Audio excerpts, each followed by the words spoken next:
우리가 흔히 알고 있는 나사의 기원에 대해서는 유독 우리나라에서는 기원전 300년 전에 그리스의 아르키메데스가 이제 수차로 사용했다는 그 설을 그냥 정설로 받아들이고 있는데, 실제로 유럽에서는 이제 아르키메데스보다 고대 이탈리아의 아르키타스가 기원전 400년 전에 올리브 오일이나 포도즙을 짜는데 이 나사의 원리를 이용했다고 보는 견해가 더 우세합니다. 하지만 여기서 중요한 건 누가 먼저 이 나사의 원리를 고안했는가 이제 이런 게 아니라, 우리가 현재 사용하고 있는 나사의 기원이 그만큼 오래됐다는 사실이죠. 아마도 이제 기계공학을 공부하는 사람들한테 이 나사만큼 오래된 요소 부품은 축 말고는 없을 것 같은데요. 이렇게 오래전부터 사용해온 기계 요소 부품인 만큼 그 발전 과정에서도 정말 많은 에피소드를 담고 있기도 합니다. 기계와 관련된 자격증이나 임용시험을 준비하신 분들이라면 반드시 나사 역학을 이제 공부하게 되는데요. 실제로 이 기계를 공부하는 분들 중에서도 나사하고 볼트, 그러니까 체결 요소로서의 그 나사를 명확하게 구별하지 못하는 경우가 많이 있습니다. 우리가 이건 영문 표기만 봐도 알 수 있는데요. 나사는 영어로 스크류라고 하고요. 수나사 같은 경우는 이제 볼트라고 이렇게 명시를 하죠. 그러니까 지금 조금 우리가 명확하게 표현할 수 있다면, 우리가 배우는 나사 역학이나 나사의 자립 조건은 수나사, 그러니까 볼트의 자립 조건 또는 볼트 역학이라고 하는 게 이제 적당한데, 문제는 이제 볼트 너트를 우리나라 말로 옮길 만한 이제 마땅한 한글 명칭이 없다는 거죠. 뭐 굳이 갖다 대자면 뭐 수나사 또는 암나사 정도?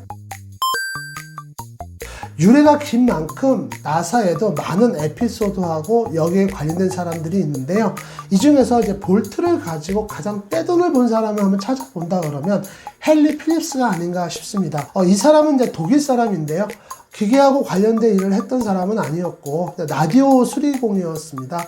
근데 이 사람이 이제 라디오를 수리하다 보니까 기존에 일자머리 볼트가 잘 뭉개져서 못 쓰게 되는 경우가 많았고, 그래서 자신이 따로 일자를 볼트의 머리다가 새기다 보니까 이게 풀고 조일 때 편리하고 볼트 머리가 그만큼 잘 망가지지 않는다는 걸 이제 알게 돼요. 그래서 바로 이 십자머리 볼트를 고안을 했고, 그걸 가지고 나중에 특허를 등록하게 됐는데, 이 필립스라는 사람이 큰 돈을 벌게 된 데에는 단순히 이 십자머리 볼트를 고안했기 때문은 아니고요.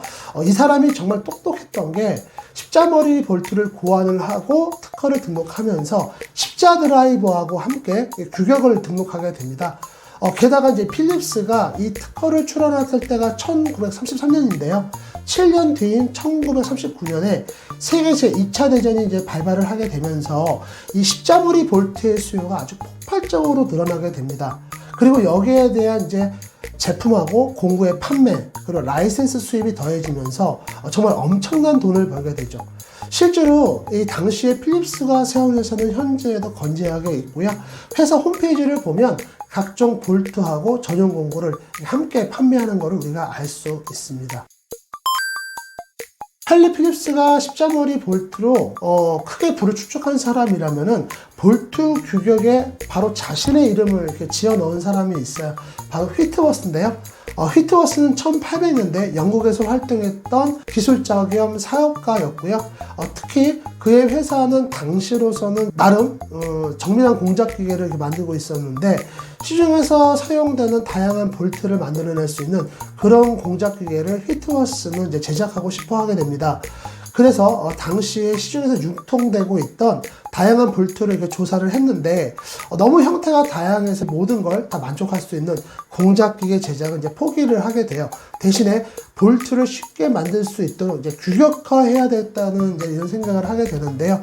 현대는 이 규격화에 대한 인식이나 기술이 지금 많이 발전을 해서 이렇게 생각을 하기가 좀 쉽습니다. 하지만 이제 19세기만 하더라도 이런 아이디어를 내고 그걸 실행하기가 이렇게 쉽지는 않았던 것 같아요. 하지만 휘트워스는 나름 좀 사업 수완이 좋았던 사업가였는지 실제로 이 볼트를 규격화를 했고요. 1841년에 처음으로 자신의 이름을 딴 휘트워스 나사를 시장에 출시하게 됩니다. 휘트워스 나사는 기계 관련 자격증 시험이나 임용 시험에서 볼트의 규격을 묻는 문제에 종종 여러분들이 보게 되는데요. 실제로 여기 나오는 내용이 휘트워스의 이름을 딴 나사이기도 합니다. 좀 나사하고는 동떨어진 이야기가 되겠지만 휘트워스에 대해서 조금 더 알아보자면 나름 이 사람도 기계공학 분야에서는 업적이 있는 게 영국에 처음 밀리미터라는 단위를 기준 단위로 도입을 했고 공작 기계를 이렇게 생산을 하면서 지금 우리가 기계 제작법에서 배우는 보링 작업과 리밍 작업을 문헌적이지만 분리를 해서 정의를 한 그런 업적이 있습니다. 자, 이번 시간에는 이렇게 나사의 발전사 중에서 재미있는 몇 개의 에피소드를 찾아봤습니다. 물론 이제 이거 외에도 많은 이야기가 있지만 나사를 공부하게 되면서 이런 이야기 몇 개를 좀 떠올리면서 여러분들 좀 재밌게 공부할 수 있다면 좋은 일이 아닌가 싶습니다. 오늘 저희가 준비한 영상은 여기까지입니다. 저희 기계연구무술사는 대한민국 기계공학도 여러분들을 응원하고 있습니다. 고맙습니다.